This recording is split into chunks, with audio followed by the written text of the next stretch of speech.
Hello everybody, my name's Edward, I'm a human being, and I'm doing the commentary here for Webisode 3.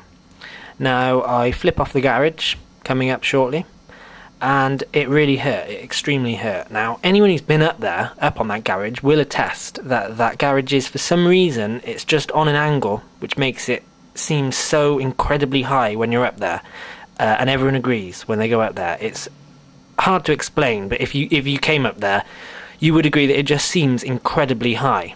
Now, I had actually jumped off the garage tons of times before, but when I got the colour camera, it was on my list of ideas to complete a really good flip onto a pile of boxes off that garage. And I did that on the afternoon that I broke up from school, from the summer holidays, which was also the day I locked my mum out of the house, which is coming up in a later webisode. But boxes don't really break your fall. I'd categorise them along with grass and sand as giving the illusion that your fall is being broken, but it actually really hurts. I challenge anybody to do that off my garage. Go to laugholcrytv.com and apply if you want to take me up on that challenge. Somebody said I'm quite defensive regarding stunts like that and the bridge over nails that we saw at the beginning. That is a fair comment, but it's just because I know how hard it was for me to do each stunt. Because here's the thing, on the internet now you can find everything, and that means that some of the clips from Laugh or Cry TV can be individually topped, since YouTube has like freak accidents and things like that, but no show offers like all of the elements of Laugh or Cry TV in one place, and certainly not from one person, and certainly not from one person at such a young age. And there's other things too, like take the bridge over the nail bed at the beginning. Yes, it is a small nail bed, but if anything, you could spread your weight over a bigger nail bed, so that would have been easier.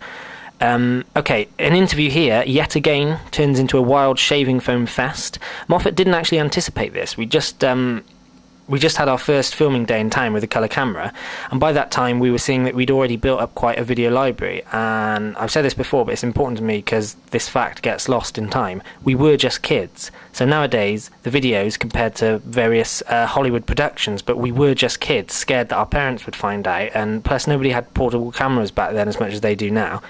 So when I suggested that we conduct an interview about our progress, even I meant it. We did genuinely mean to sit down and talk about our progress here. That was my intention. But shortly beforehand, I got another shaving foam can, and then that interview happened, which I consider funnier than the first one, because I think our dialogue's funny.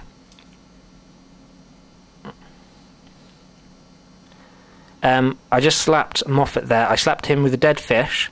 I've spoken before about how I always seem to be buying dead fish, and I would never waste them.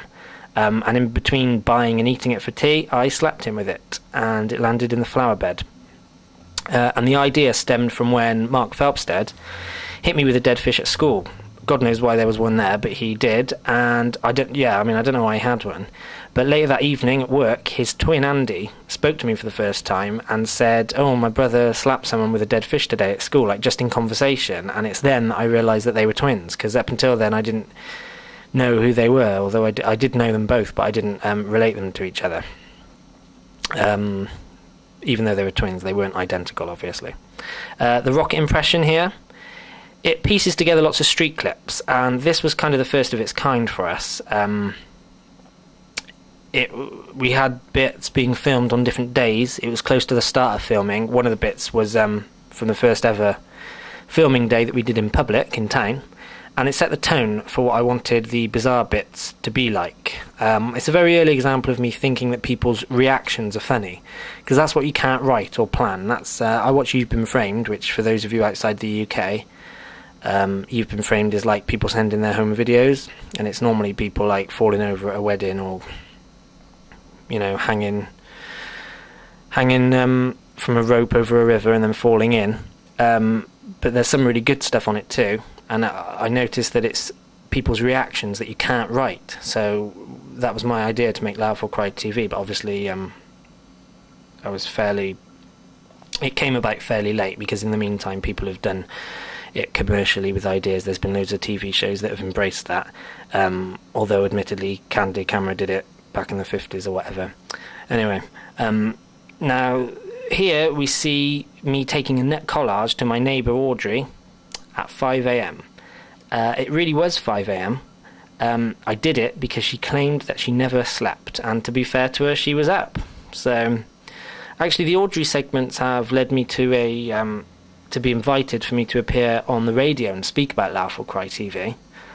The first question that the person on the radio asked me before we arranged the meeting was, "How is Audrey doing?" So I replied, "She's dead," because it's true.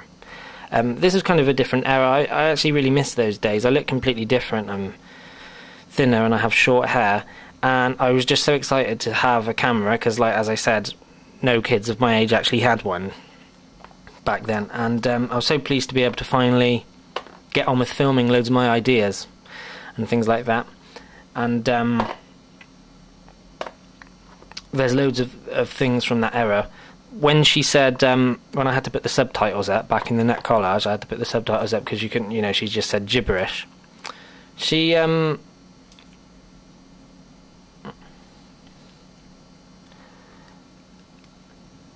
She's dead. Goodbye.